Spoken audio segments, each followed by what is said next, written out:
will you please stand up in the presence of God? தயவு செய்து தேவனுடைய சமூகத்தில் எழுந்து நிற்பீர்களா? Genesis chapter 15. ஆதியாகமத்தின் புத்தகம் 15ஆம் அதிகாரம். So let us keep on. I think you'll hear the words in Tamil now from the very beginning.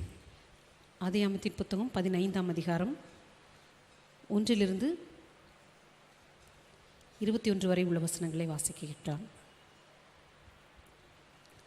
இந்த காரியங்கள் நடந்த பின்பு கர்த்தருடைய வார்த்தை ஆபிரகாமுக்கு தரிசனத்தில் உண்டாகி அவர், ஆபிராமே, நீ பயப்படாதே, நான் உனக்கு கேடகமும் உனக்கு மகா பெரிய பலனுமாய் இருக்கிறேன் என்றார்.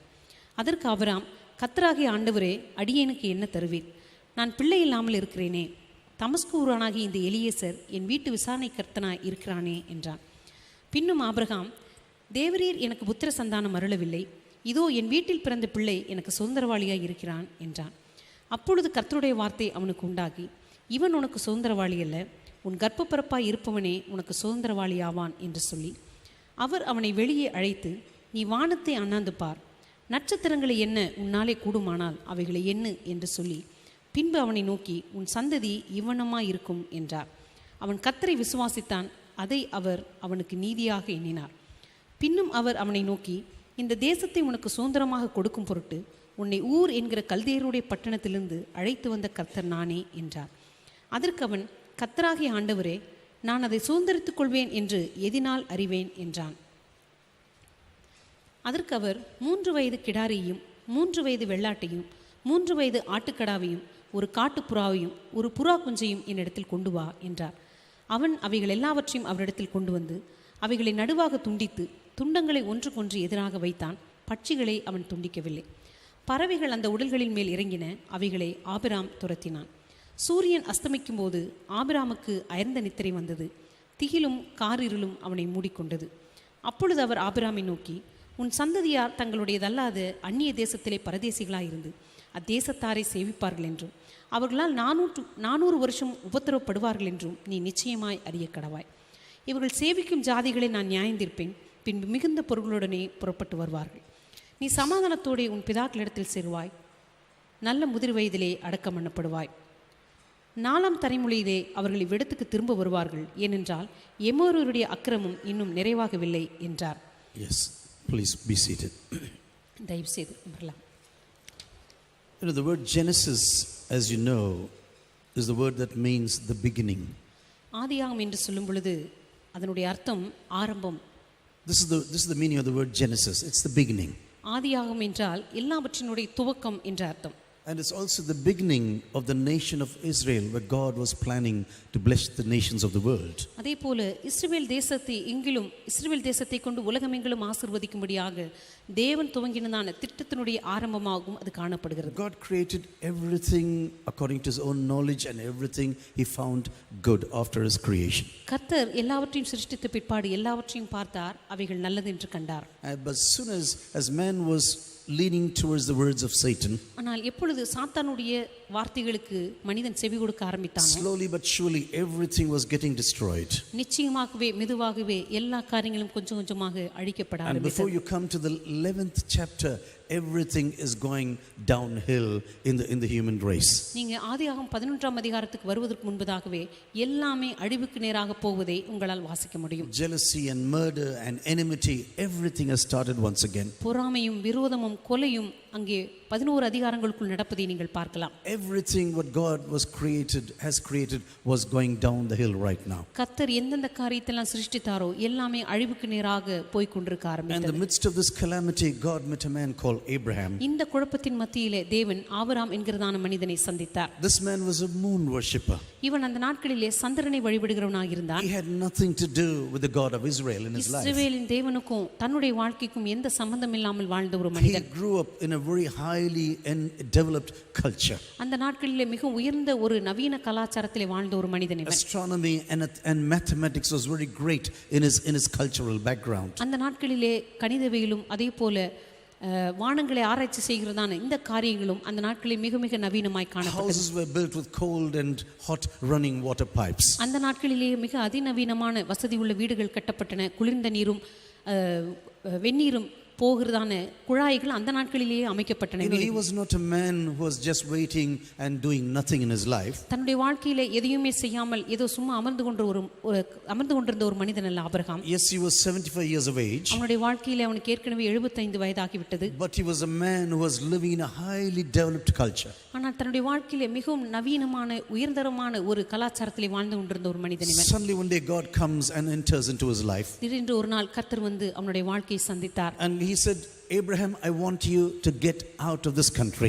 அவர் சொன்னார், ஆபிரகாமே, உன்னுடைய தேசத்தை விட்டு நீ வெளியே போகும்படியா நான் விரும்புகிறேன். And he said, Lord, where should I go now? அவன் சொன்னான், ஆண்டவரே, நான் இங்கிருந்து எங்கே போக வேண்டும்? You just keep on moving, I will tell you. நீங்க தொடர்ந்து நீ போய் கொண்டே இரு, அப்பொழுது நான் உனக்கு சொல்லுவேன். Lord, where should I go? ஆண்டவரே, நான் எங்கே செல்ல வேண்டும்? No, I'm not telling you where you should go, but now keep on moving. நீ எங்கே போய் சேர வேண்டும் என்று நான் உனக்கு இப்ப சொல்லவில்லை, ஆனால் நீ தொடர்ந்து நகர்ந்து கொண்டே இரு. God was promising a land for this person.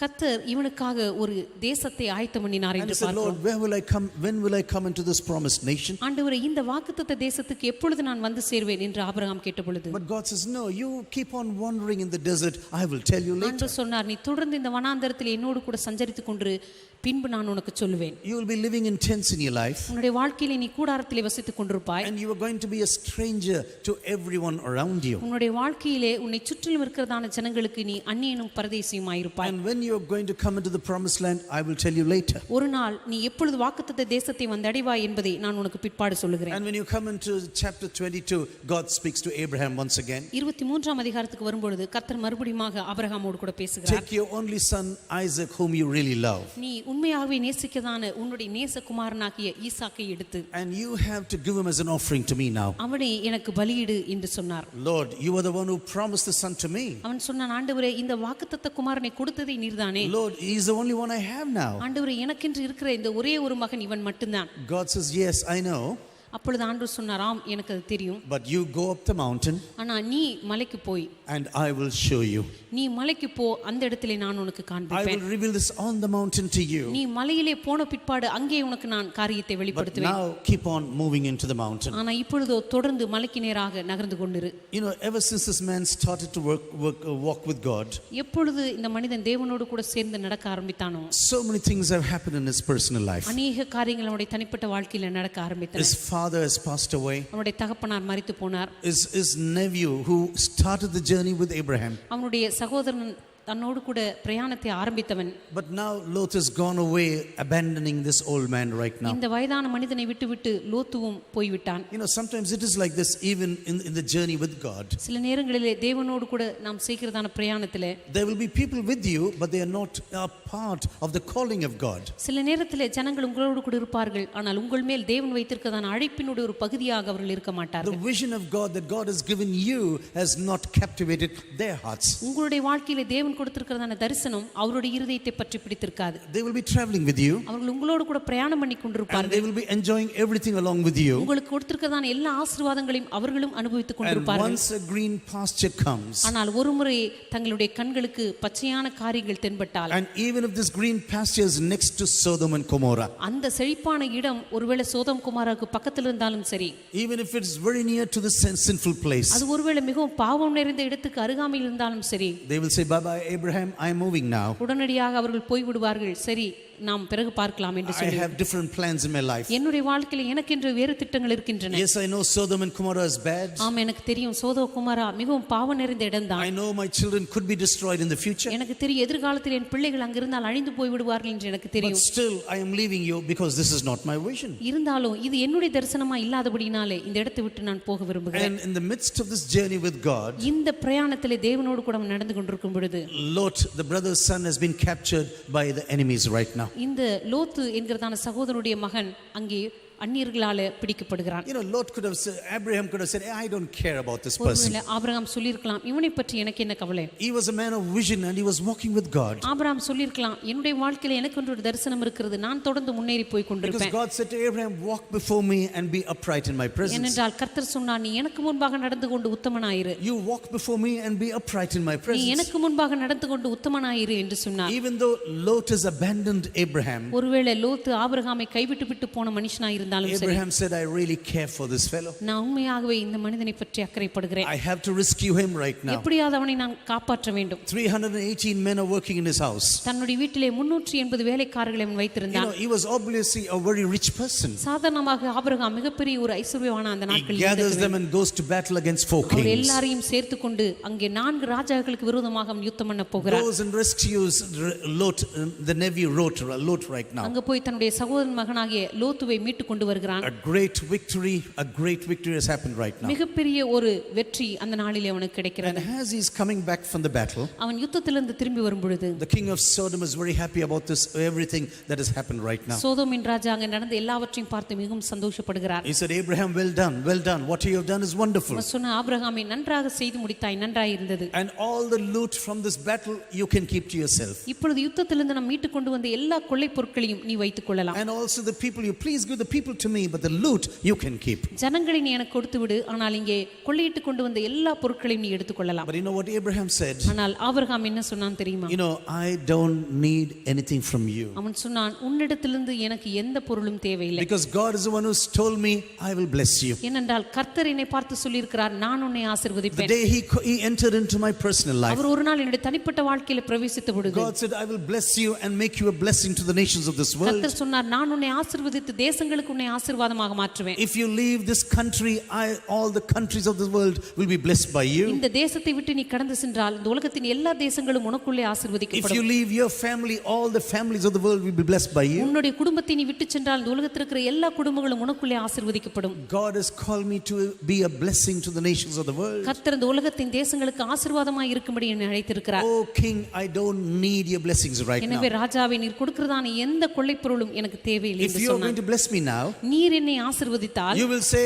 I am the one who made Abraham rich. நீ ஒரு நாள் சொல்லுவீர், ஆபிரகாமை நான் தான் ஐஸ்வர்யவானாக்கினேன். No, I don't want to have this label on my life. இல்லை, இந்த பட்டத்தை என்னுடைய வாழ்க்கையில நான் பெற்றுக்கொள்ள I விரும்பவில்லை. want God who called me to really bless me. என்னை அழைத்த தேவனே என்னை ஆசீர்வதிக்கட்டும் என்று சொன்னான். You know, everything was going according to plan in Abraham's life. எல்லாமே ஆபிரகாமுடைய வாழ்க்கையிலே ஒரு திட்டத்தின்படி போய் You கொண்டிருந்தது. know, personally, I have seen this even in my personal life. என்னுடைய தனிப்பட்ட வாழ்க்கையில கூட இந்த காரியத்தை நான் பார்த்திருக்கிறேன். After you have great victories in the spiritual world, உங்களுடைய ஆவிக்குரிய வாழ்க்கையிலே மிகப்பெரிய ஒரு வெற்றியை நீங்க அடைந்த பிற்பாடு there can be deep slowdowns and valleys facing you very quickly. அதற்கு பிற்பாடு மிகப்பெரிய ஒரு பள்ளத்தாக்கே, ஒரு வழுக்குகிறதான காரியத்தை உங்களுடைய வாழ்க்கையில நீங்க பார்க்க I முடியும். have seen this in my personal life and I have seen this from experiences from other people. என்னுடைய தனிப்பட்ட வாழ்க்கையில இதை பார்த்திருக்கிறேன். மற்றவருடைய வாழ்க்கையில காணப்படுகிற அனுபவங்களை நான் இது போல As பார்த்திருக்கிறேன். soon as God does something great in your life, கர்த்தருடைய வாழ்க்கையில ஏதோ ஒரு பெரிய காரியத்தை செய்து முடித்த உடனே and sometimes we are not ready for the valley that is yet to come. திடீரென்று அடுத்து வரப்போகிறதான பள்ளத்தாக்குக்கு நாம் ஆயத்தமாகவே இருக்க மாட்டோம். Elijah was challenging King Ahab right now. எலியா ஒரு நாள் அந்த ஆகாப் ராஜாக்கு விரோதமாக சவால் He's விட்டான். calling fire from heaven. அவன் வானத்திலிருந்து அக்கினியை கொண்டு வந்தான். But when Jezebel was chasing him, ஆனால் எசபேல் அவனை துரத்தி கொண்டு வந்த பொழுது this man was running from the presence of God. அவன் தேவ பிரசன்னத்தை விட்டு ஓடி போனான். அந்த இடத்தை விட்டு ஓடி God போனான். had to say, hey Elijah, what are you doing now? ஒரு நாள் கர்த்தர் அவனை பார்த்து கேட்க வேண்டியதா இருந்தது, எலியாவே, உனக்கு இங்கே என்ன காரியம்? You were calling fire from heaven. நீ வானத்திலிருந்து அக்கினியை வரவழைத்தாயே. You chose Mount Carmel so that the whole of Israel can see you. அங்கே கர்மேல் மலையின் மேல் இருந்து அவ்வளவு பெரிய அற்புதத்தை செய்தாயே. அங்கிருந்து தான் முழு இஸ்ரவேல் ஜனங்களும் உன்னை If you பார்க்கும்படியாக. look into the map of Israel, நீங்க இஸ்ரவேல் தேசத்தினுடைய அந்த வரைபடத்தை பார்த்தீர்கள் என்று சொன்னால் Carmel is in a position where the whole of Israel can see the fire coming down. அந்த கர்மேல் மலையை பார்த்தீர்கள் என்று சொன்னால் அந்த கர்மேல் மலையிலிருந்து வருகிற அக்கினியை அந்த முழு இஸ்ரவேல் ஜனமும் பார்க்க முடியும். You were such a great man right now. அப்படிப்பட்ட ஒரு பெரிய மனிதனாய் நீ But காணப்பட்டாய். now you're running away and you say, let me die, let me die, let me die. ஆனா இப்பொழுது நீ சொல்லுகிறாய், நான் சாகப் போகிறேன், நான் சாகப் போகிறேன். You know, sometimes this can happen even in your personal life and my personal life. சில நேரங்களில் உங்களுடைய தனிப்பட்ட வாழ்க்கையில, என்னுடைய தனிப்பட்ட வாழ்க்கையில கூட இப்படிப்பட்ட காரியங்கள் We நடைபெறும். could have had great conquest for God in our lives, ஒருவேளை ஆண்டவருக்காக நம்ம பெரிய தாகமுள்ளவர்களாய் காணப்படலாம். but suddenly depression is coming into our ஆனா lives. திடீரென்று ஒரு பெரிய மன அழுத்தம் நம்மை தாக்க முடியும். We begin to think about so many things. திடீரென்று அநேக காரியங்களை குறித்து நாம் சிந்திக்க We may ஆரம்பிப்போம். be totally tired from the battle. ஒருவேளை யுத்தத்தினால் அதிகமாக களைத்து போயிருப்போம். Many negative thoughts will be creeping up our minds minds right now. நம்முடைய சிந்தனையே அநேக பாதகமான காரியங்கள் வரத் துவங்கும். What if these 4 kings are going to come back now? இந்த 4 ராஜாக்களும் திரும்பி என்னை எதிர்த்து வந்தால் நான் என்ன If செய்வது? they are going to come back and battle against me. ஒருவேளை அவர்கள் திரும்பி வந்து என்னோடு கூட யுத்தம் செய்தால் என்ன செய்வது? Yes, they have lost the battle now. ஆம், யுத்தத்தில் இப்பொழுது அவர்கள் தோற்று விட்டார்கள், உண்மைதான். But they can come back. ஆனால் அவர்களால் திரும்பி வர முடியுமே. They can say, okay, we will show you now what we can do. ஒருவேளை அவங்க திரும்பி வந்து இப்பொழுது நான் உங்களுக்கு எங்களால் என்ன செய்ய முடியும் என்பதை காண்பிக்கிறோம் என்று சொல்லி Lord, திரும்பி வந்தார். who is going to protect me at this time? ஆண்டவரே, அந்த நேரத்தில் யார் என்னை பாதுகாக்க போகிறார்கள்? And this king Sodom, when he was giving me all the wealth of the battle, அந்த சோதோம் ராஜா யுத்தத்திலிருந்து கிடைத்ததான எல்லா கொள்ளை பொருளும் எனக்கு கொடுத்த பொழுது, Lord, I said, no, I don't need your wealth right now. நான் சொன்னேன், எனக்கு எந்த கொள்ளை பொருளும் தேவையில்லை என்று சொன்னேன். Lord, who is going to be my protector? ஆண்டவரே, எதிர்காலத்தில் என்னை பாதுகாக்க போகிறவர் யார்? Lord, who is going to be my provider? ஆண்டவரே, எதிர்காலத்தில் என்னுடைய தேவைகளை சந்திக்க போகிறவர் யார்? I tell you, this can happen to any Christian in our personal lives. நம்முடைய தனிப்பட்ட வாழ்க்கையில எந்த கிறிஸ்துவ நபருக்கும் இந்த கேள்விகள் வர முடியும். If you're a believer in the Lord Jesus Christ, ஒருவேளை கர்த்தராகிய இயேசு கிறிஸ்துவுக்குள்ள நீங்க ஒரு விசுவாசியா இருக்கலாம். sometimes you will take strong steps and say, Lord, this is what I have decided. சில நேரங்களில் ஆண்டவர் உமக்காக நான் இந்த தீர்மானத்தை எடுத்திருக்கிறேன் என்று மிக உறுதியாக நீங்க சொல்லுவீங்க. But slowly questions begin to creep into our minds. ஆனா அதற்கு பிற்பாடு மெதுவாக உங்களுக்குள்ள கேள்விகள் வர A துவங்கும். spiritual depression comes and descends upon our lives. ஒரு ஆவிக்குரிய மன அழுத்தம் வந்து உங்களுடைய வாழ்க்கையை அப்படி அழுத்த முடியும். Maybe you're a Christian this evening. ஒருவேளை இந்த மாலை வேளையில் நீங்க ஒரு கிறிஸ்தவ நபராக And இருக்கலாம். you said, Lord, I will never marry an unsaved person. ஒருவேளை நீங்க சொல்லியிருக்கலாம், ரட்சிக்கப்படாத எந்த மனுஷனையும் நான் திருமணம் செய்ய You have மாட்டேன். been waiting and waiting and praying. ஒருவேளை நீங்க காத்திருப்பீங்க ஜெபித்துக் கொண்டே No one இருப்பீங்க. is coming along.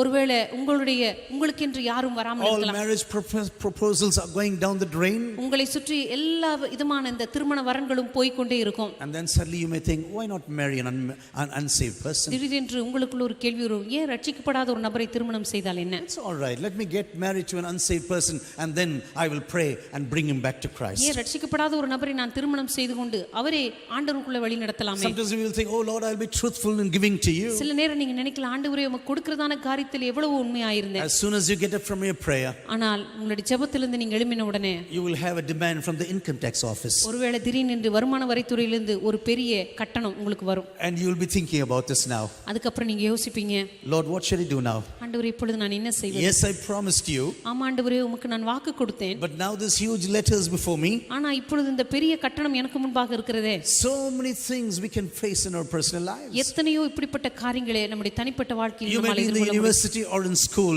ஒருவேளை among totally ungodly people. ஒருவேளை பல்கலைக்கழகத்திலேயோ பள்ளிக்கூடத்திலேயோ முற்றிலும் தேவனற்ற ஜனங்களோடு கூட நீங்க வாழ்ந்து And maybe கொண்டிருக்கலாம். some people come and tell you like this. ஒருவேளை ஒரு சிலர் வந்து உங்களோடு கூட இப்படி பேசலாம், Hey, you are a Christian, isn't it? நீங்க ஒரு கிறிஸ்தவர் தானே? And this is the reason why you don't come to parties? ஓ, இந்த காரணத்தினால தான் நீங்க பார்ட்டிக்கலாம் வர Oh, மாட்டீங்களா? this is the reason why you don't come to and have drugs or alcohol in your life? ஓ, அதனால தான் நீங்க குடிக்க மாட்டீங்களா, இந்த போதைப் பொருள் எல்லாம் And உபயோகப்படுத்த this is the மாட்டீங்களா? reason why you don't come and join with us? ஓ, அதனால தான் நாங்க செய்யற காரியத்துல எல்லாம் நீங்க கலந்துக்கிறீங்க. Hey, you are such a stupid fellow. ஓ, நீங்க ஒரு பெரிய முட்டாளா இருக்கிறீங்களே. Hey, just enjoy life. என் வாழ்க்கையை சந்தோஷமா அனுபவிங்க. Look, everyone is enjoying life. எல்லாரும் சந்தோஷமா இருக்காங்க. Why don't you enjoy life? ஏன் நீங்க மட்டும் வாழ்க்கையை சந்தோஷமா And I tell அனுபவிக்காம? you, as a youth, it's so difficult to be in school or in college நான் sometimes. சொல்லுகிறேன், ஒரு வாலிப பிள்ளையாய் இருந்து இப்படி பல்கலைக்கழகத்திலோ அல்லது பள்ளிக்கூடங்களிலோ சாட்சியா இருப்பது மிக மிக கடினம். I remember the day when my son was about 6 or 7 years old. ஒரு நாள் என்னுடைய மகன் 6 வயது 7 வயதா இருக்கும் என்று I நினைக்கிறேன். think he was in the second standard at that time. அவன் 2ஆம் வகுப்பு படித்துக் கொண்டிருந்தான் என்று And the நினைக்கிறேன். teacher said, who created this world? அப்பொழுது பள்ளிக்கூடத்தில் ஆசிரியர் கேட்டிருக்கிறார், யார் இந்த உலகத்தை படைத்தார்கள்? And he put up his hand and says, God created the world. அவன் கையை தூக்கி சொன்னான், கர்த்தர் தான் இந்த உலகத்தை படைத்தார். And the teacher said, what? Who created the world? அப்ப அந்த டீச்சர் சொன்னாங்க, யார் இந்த உலகத்தை படைச்சாங்க? Yes, God created this world. அவன் சொன்னா, ஆண்டவர் தான் இந்த உலகத்தை படைச்சார். Hey, who told you this? அவங்க சொன்னாங்க, யார் இந்த உனக்கு This is சொல்லி what கொடுத்தாங்க? my father is telling now. எங்க அப்பா எனக்கு இப்படி தான் சொல்லி கொடுத்தாரு. Don't be stupid now. அந்த டீச்சர் சொன்னாங்க, முட்டாளா இருக்காதே. Don't be believing all this nonsense. இந்த முட்டாள்தனமான காரியங்கள் எல்லாம் நம்பிக்கொண்டிருக்காதே. We just came from nowhere suddenly. நம்ம வந்து திடீரென்று எந்த இடத்திலும் இல்லாமல் திடீரென்று நாம் இந்த உலகத்துல தோன்றினோம். You know, sometimes criticism from your family or friends. சில நேரங்களில் உங்களுடைய நண்பர்களிடமிருந்தோ அல்லது உறவினர்களிடமிருந்தோ சில நேரத்துல Your close குற்றப்படுத்தல் relationships. அல்லது உங்களுக்கு நெருக்கமாக இருக்கிறதான உறவுகளிடமிருந்தோ They will totally try to destroy the faith you have in the Lord Jesus. சில நேரங்களில் ஆண்டவராக இயேசு கிறிஸ்துவுக்குள் உங்களுக்கு இருக்கிறதான விசுவாசத்தை அவர்கள் முற்றிலுமாக அழித்து போட வருவார்கள். Maybe after you came to the Lord, ஒருவேளை நீங்க கர்த்தருக்குள்ளே வந்த பின்பு in your past life you were doing some murky things in your life. உங்களுடைய கடந்த காலங்களிலே ஒருவேளை சில தவறான காரியங்களை நீங்க செய்திருக்கலாம். totally murky, and you know it is not right before God. உங்களுக்கு தெரிந்திருக்கும் நான் செய்த காரியம் தேவனுக்கு பிரியமில்லாத காரியம் என்று. This is what one of the musicians told me. எனக்கு தெரிந்த ஒரு இசைக்கலைஞர் ஒருவர் இதை சொன்னார். After he came to the Lord, அவர் கர்த்தருக்குள்ள வந்த பின்பு he was praying and he said, Lord, how do I pray for such songs? ஆண்டவரே, நான் எப்படி இப்படிப்பட்ட பாடல்களுக்கெல்லாம் நான் வந்து வாசிப்பது? Some of the friends were telling him, அவருடைய நண்பர்கள் ஒரு சிலர் சொன்னார்கள், hey, this is just a job. இது வந்து ஒரு வேலை தானே, and you are just doing a job, come on, keep on playing. நீ வந்து ஒரு தொழிலை செய்யற அவ்வளவுதான். Yo, there's a lot of money, lots of money there. இதுக்கு ஒரு வேலை தான், இந்த தொழிலுக்கு உனக்கு பணம் கிடைக்குது அவ்வளவுதான். So you were just doing a business. நீ வந்து ஒரு வியாபாரம் செய்கிறாய் அவ்வளவுதான். But you know what he said? ஆனால் அவர் என்ன சொன்னார் தெரியுமா? I am listening to all these filthy words. ஆனா இந்த பாடல் இருக்கிற இந்த அசிங்கமான வார்த்தைகள் எல்லாம் நான் கேட்கிறேனே. Most of the songs are totally filthy. இங்கே நம்ம வாசிக்கிற இந்த பாட்டு எல்லாமே கேட்கிறதுக்கு இவ்வளவு அசிங்கமா இருக்கிறது. Not all the songs are always about Bharadiyar, what Bharadiyar wrote, I tell you. நம்ம இங்க வாசிக்கிற பாட்டு எல்லாமே பாரதியார் எழுதின பாட்டு கிடையாது. Sometimes there's so many filthy things coming up. நம்ம வாசிக்கிற இந்த பாடல்களே எத்தனையோ அசிங்கமான வார்த்தைகள் இருக்கிறது. And he said, no, I am quitting now. அவர் சொன்னார், இல்ல இந்த வேலையை நான் விட்டு போகிறேன். I tell you, when you make up your mind to follow Jesus, நீங்கள் இயேசு கிறிஸ்துவை பின்பற்றும்படியாக உங்களுடைய மனதை நீங்கள் தயார்படுத்தின பிற்பாடு, sometimes you will surely have questions. சில நேரத்தில் நிச்சயமாகவே உங்களுக்கு என்று கேள்விகள் வரும். Who is going to protect me in the time of danger? என்னுடைய எதிர்காலத்திலே என்னுடைய ஆபத்து நாளிலே எனக்கு உதவி செய்ய போகிறவர் யார்? Who is going to provide for my family or for my children? எதிர்காலத்தில் என்னுடைய பிள்ளைகளுக்கு என்னுடைய குடும்பத்திற்கு உதவி செய்ய போகிறவர் யார்? What about my business? What about my work? என்னுடைய வியாபாரத்தை பற்றி என்ன, என்னுடைய தொழிலை பற்றி என்ன?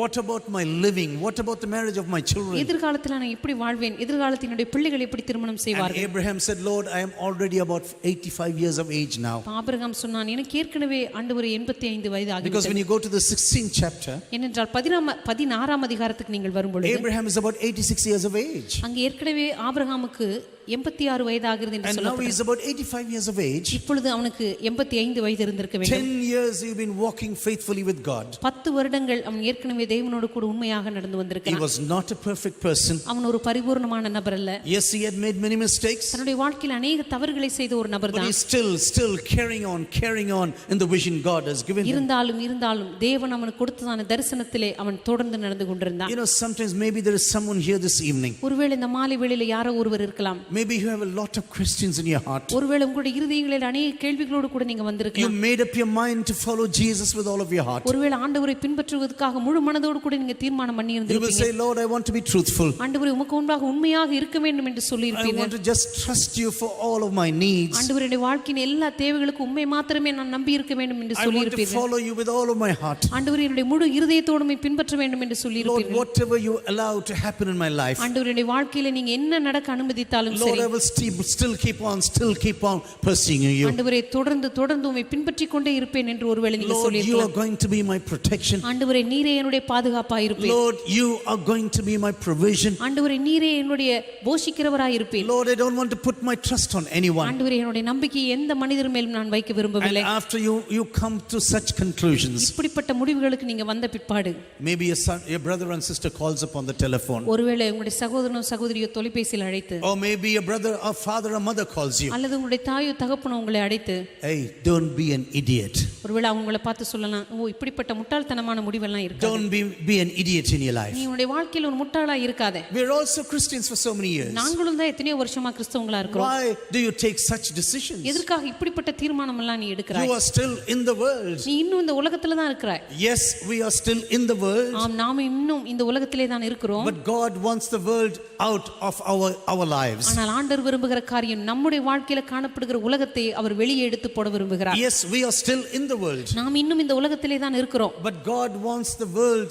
in our lives to disappear totally. ஆனால் நமக்குள்ளே இருக்கிறதான உலகத்தை தேவன் எடுத்து போட விரும்புகிறார். If you are here with the same questions this evening, ஒருவேளை இதே கேள்வியோடு கூட நீங்க அமர்ந்திருந்தீர்கள் என்று this is சொன்னால், the word of the Lord for you this night. உங்களுக்காக இந்த மாலை வேளையிலே தேவன் கொடுக்கிறதான வார்த்தை God says, I am your shield. கர்த்தர் உங்களுக்கு சொல்கிறார், நான் உனக்கு கேடகமும், I am the shield of your life. நான் உன்னுடைய வாழ்க்கைக்கு கேடகமாய் and இருப்பேன். I am your great reward. அதே போல நான் உனக்கு மிகப்பெரிய பிரதிபலனாய் In இருப்பேன். the times of need, I will be a great reward. உன்னுடைய வாழ்க்கையின் தேவையின் மத்தியிலே உனக்கு மிகப்பெரிய பிரதிபலனாய் In the இருப்பேன். time of enmity, I will be a shield. உன்னுடைய வாழ்க்கையின் விரோதத்தின் மத்தியிலே உனக்கு மிகப்பெரிய கேடகமாய் நான் இருப்பேன். Just keep on moving, just keep on moving. தொடர்ந்து போய்க்கொண்டே இரு, தொடர்ந்து போய்க்கொண்டே இரு. Looking unto Jesus, who is the beginner and finisher of our உன் faith. விசுவாசத்தை துவக்கிறவரும் முடிக்கிறவருமாக இயேசுவை நோக்கி நீ தொடர்ந்து போய்க்கொண்டே Just இரு. keep on pursuing, just keep on pursuing. தொடர்ந்து உன்னுடைய வாழ்க்கை ஓட்டத்திலே நீ ஓடிக்கொண்டே இரு. Yes, people may speak against you. ஒருவேளை ஜனங்கள் உங்களுக்கு விரோதமாய் பேசலாம். People may discouraging you. ஒருவேளை ஜனங்கள் உங்களை They ஐதைரியப்படுத்தலாம். have a lot of questions about you. ஒருவேளை உங்களை குறித்து அநேக கேள்விகளை அவங்க They may வைத்திருக்கலாம். think you are a total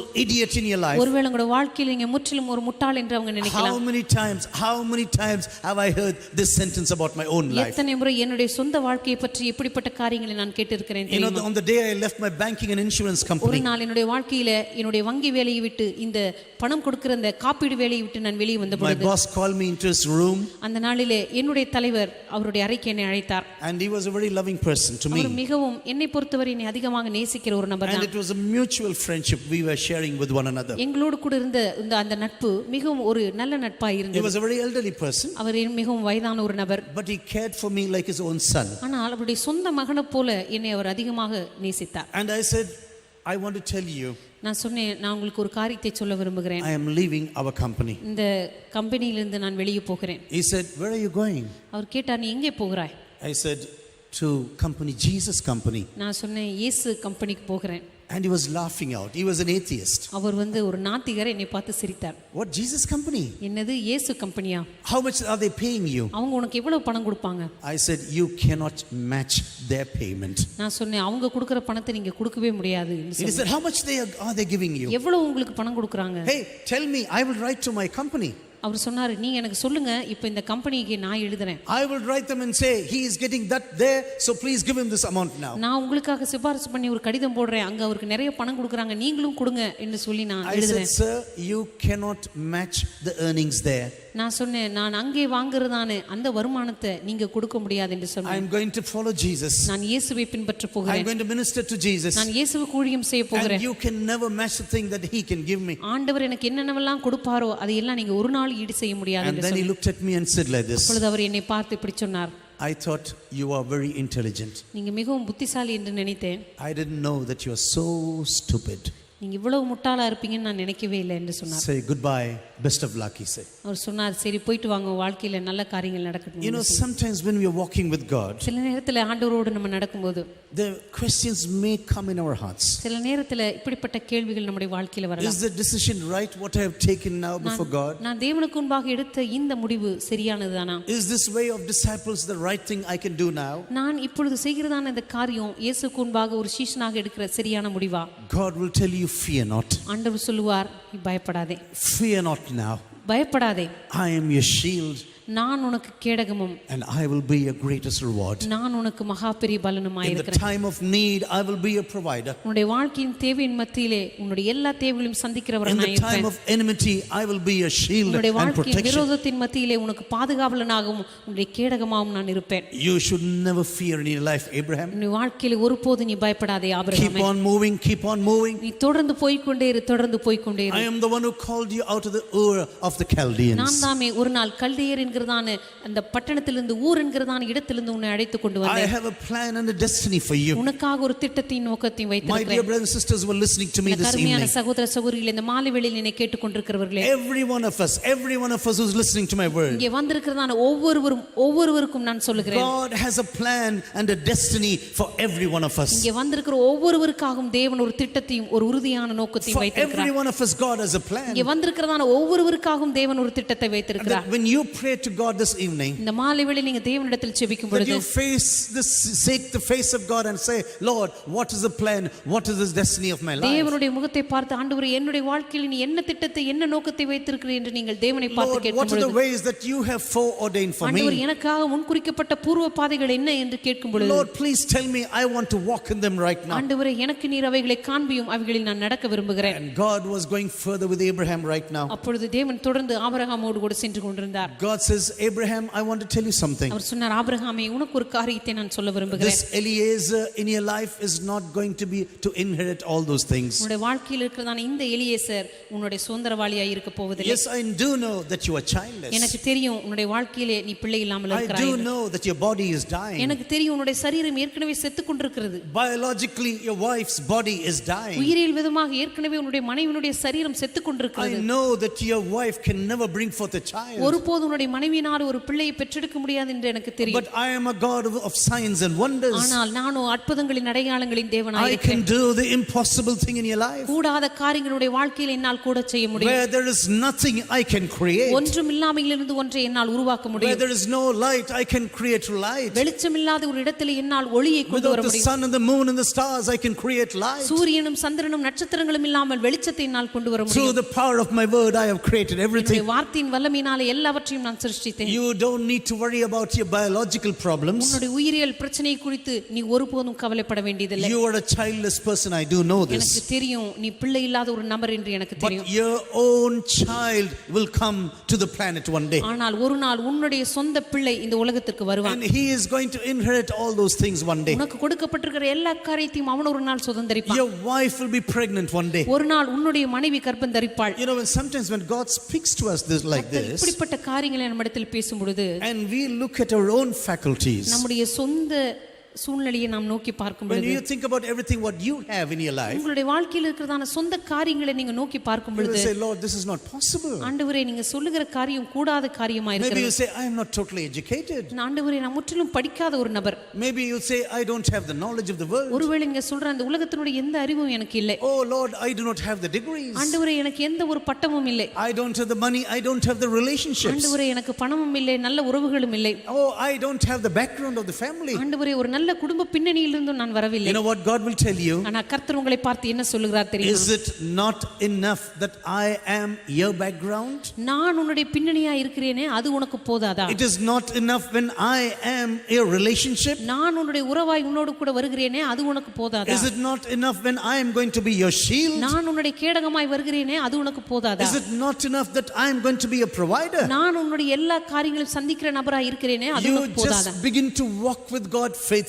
நீங்கள் தொடர்ந்து தேவனோடு கூட உண்மையாக நடக்க And ஆரம்பியுங்கள். you begin to trust God fully in your life. தேவனை உங்களுடைய வாழ்க்கையில முழுமையாக நம்ப ஆரம்பியுங்கள். And God says, I will bless you in a totally perfect manner. கர்த்தர் உங்களை பார்த்து சொல்லுவார், பரிபூர்ணமாக நான் உன்னை ஆசீர்வதிப்பேன். You know, Abraham believed in God, ஒரு நாள் ஆபிரகாம் தேவனை விசுவாசித்தான். and through this he was spoken righteous. இந்த விசுவாசமானது அவனை நீதிமானாக்கினது. This faith made him a righteous person. இந்த விசுவாசமானது அவனை நீதிமானாக்கினது. Do you know this chapter is one of the most important chapters in the entire Old Testament? முழு வேதாகமத்திலேயுமே மிக முக்கியமான ஒரு அதிகாரம் இந்த ஆதியாகமம் 15ஆம் To be அதிகாரம். very honest, I would say this is the most important chapter in the whole of the Old Testament. என்னை பொறுத்தவரைக்கும் பழைய ஏற்பாட்டிலேயே மிக மிக முக்கியமான ஒரு அதிகாரம் இந்த அதிகாரம் தான் என்று நான் Abraham சொல்வேன். believed God and this was his righteousness. Abraham தேவனை விசுவாசித்தான், அதை அவர் அவனுக்கு நீதியாக Not எண்ணினார். because of his works, அவனுடைய கிரியையினால் அல்ல, not because of the things what he did. அவன் செய்த காரியங்களினால் அல்ல, In the midst of nothing, அவனுடைய வாழ்க்கையின் ஒன்றுமில்லாமையின் in மத்தியிலே, the midst of total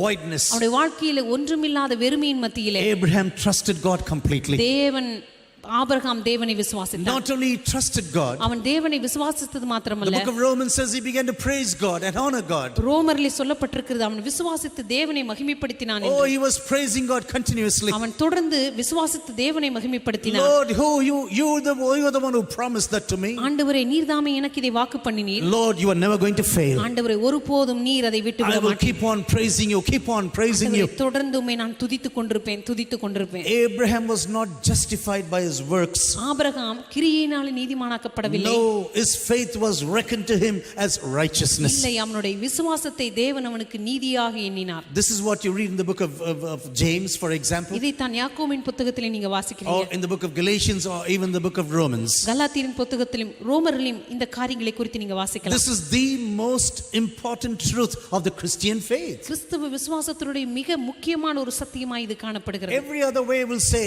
get sanctified first and then you can be saved. மற்ற எல்லா இடங்களிலும் நீங்க கேள்விப்படலாம், முதலாவது நீ பரிசுத்தமாக மாறு, அதற்கு பிற்பாடு தேவனிடத்தில் நீ வரலாம். But you know what Jesus will say? ஆனா இயேசு கிறிஸ்து என்ன சொல்லுகிறார் தெரியுமா? Come to me first and I will save you. முதலாவது நீ என்னிடத்தில் வா, நான் உன்னை ரட்சிப்பேன். And as you walk with me, you will be sanctified. நீ என்னோடு கூட தொடர்ந்து நடக்க ஆரம்பிக்கும் பொழுது நான் உன்னை பரிசுத்தப்படுத்துவேன். Salvation comes first and then comes sanctification. முதலாவது ரட்சிப்பு வருகிறது, பின்பு பரிசுத்தப்படுத்தல் But வருகிறது. many people say, no, get sanctified first. ஆனா அநேகர் சொல்வார்கள், இல்லை நீ முதல்ல சுத்தமாக Oh, வேண்டும். you want to be baptized? Get sanctified first. முதலாவது நீ ஞானஸ்நானம் பெறுகிறாயா, முதலாவது நீ பரிசுத்தமாக வேண்டும். Oh, read the Bible at least once now. முதலாவது வேதத்தை முழுமையாக ஒரு Oh, முறையாக read the வாசி. book of Romans right now. இல்லை ரோமர் புத்தகத்தை முழுமையாக Understand வாசி. the book of Galatians right now. முதலாவது கலாத்தியரின் புத்தகத்தை புரிந்து And கொள். this fellow will be trying and trying and trying, அதற்கு பிற்பாடு இந்த நபர் முயற்சிப்பார் and still he will be finding mistakes in his own personal அதற்கு life. பிற்பாடு மறுபடியும் என்னுடைய வாழ்க்கையில தவறுகள் இருக்கிறது என்று யோசித்துக் கொண்டே But இருப்பார். you know what the word of God says? ஆனால் தேவனுடைய வார்த்தை என்ன சொல்லுகிறது தெரியுமா? Come unto me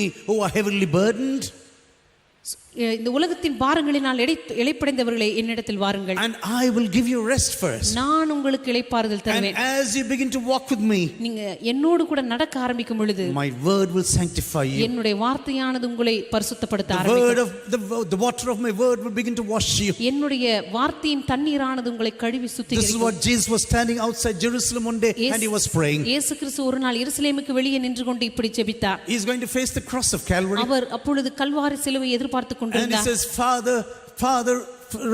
Father, sanctify them to the truth, and the truth is your word. அவர் அப்படி ஜெபித்தார், பிதாவே உம்முடைய சத்தியத்தினால் அவர்களை விடுதலையாக்கும், உம்முடைய வசனமே சத்தியம். If you want to be sanctified in your life, உம்முடைய வாழ்க்கையிலே நீங்க பரிசுத்தப்பட வேண்டும் என்று நினைத்தார், get exposed to the word of God. தேவனுடைய வார்த்தையை தொடர்ந்து வாசித்துக் Get கொண்டிருங்கள். exposed to the word of God. தேவனுடைய வார்த்தைக்கு முன்பாக மறுபடியும் உங்களுடைய வாழ்க்கையை கொண்டு வாருங்கள். You know, some years ago I used to use this as an example. சில வருடங்களுக்கு முன்பாக இந்த காரியத்தை நான் உதாரணமாக பயன்படுத்தி You know, சொல்லியிருக்கிறேன். we people in India, we always want to be fair. சாதாரணமாக இந்திய தேசத்தில் இருக்கிற நம்ம வெள்ளையாக இருக்க வேண்டும் என்று விரும்புவோம். And that's why Fair and Lovely cream is being sold in tons.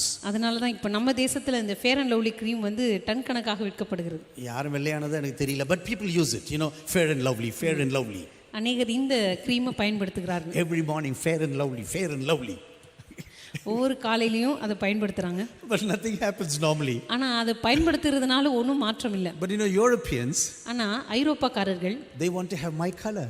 ஆனா அவர்களுக்கு என்ன போல கலரா இருக்கணும்னு You know, until I came to Germany, நான் ஜெர்மனிக்கு ஒரு நாள் வருகிற வரைக்கும் I did not know how special my color was. என்னுடைய இந்த நிறம் எவ்வளவு விசேஷமான நிறம் என்று எனக்கு தெரியவே இல்லை. When I was a student, I was sitting in a tram one morning. நான் ஒரு நாள் மாணவனா இருந்த பொழுது காலையில ட்ரெயின்ல உட்கார்ந்து I think I was only 22 or 23 at that அந்த time. நேரத்துல ஒருவேளை எனக்கு 22 23 வயது இருக்கலாம். A woman was always watching me like that. அங்க இருந்த ஒரு பெண் என்ன பார்த்து கொண்டே இருந்தாங்க ரொம்ப I நேரமா. was wondering, why is this girl watching me?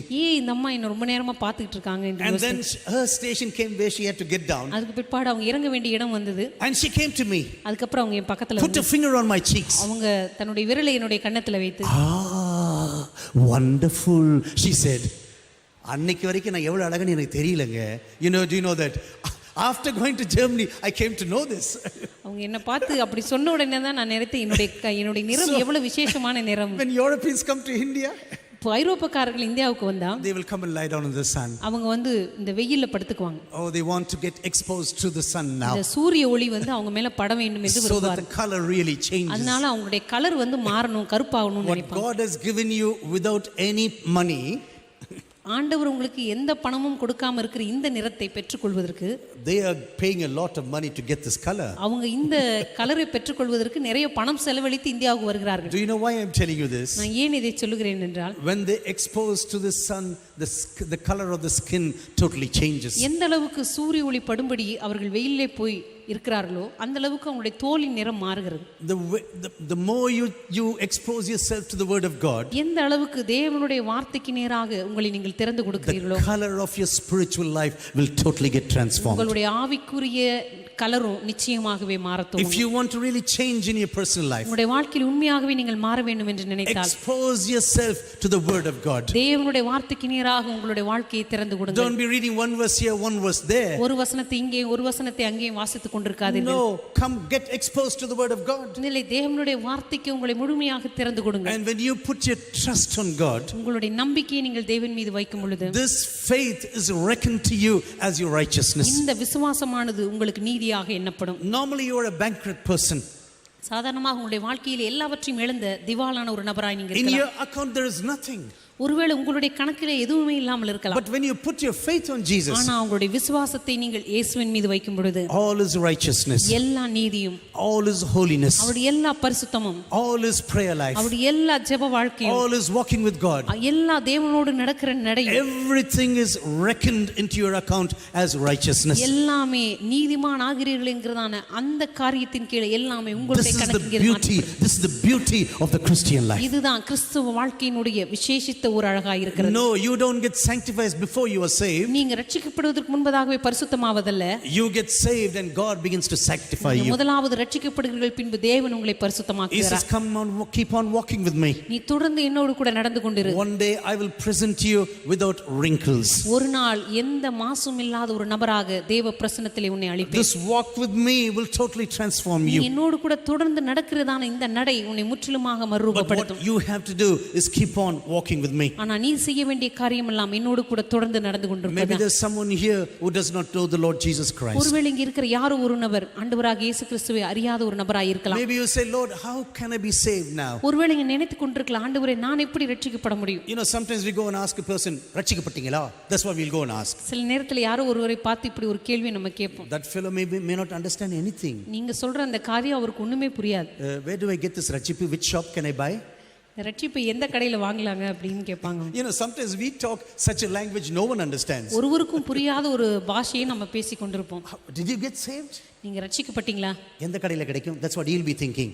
அவங்க இப்படி ஒரு கேள்வி கேட்பாங்க. You know, people normally try to come closer to God சாதாரணமாக மக்கள் தேவனிடத்தில் நெருங்க வேண்டும் என்று விரும்புகிறார்கள். through their own efforts, தங்களுடைய சொந்த முயற்சிகளினாலே, and they want to keep on pleasing God.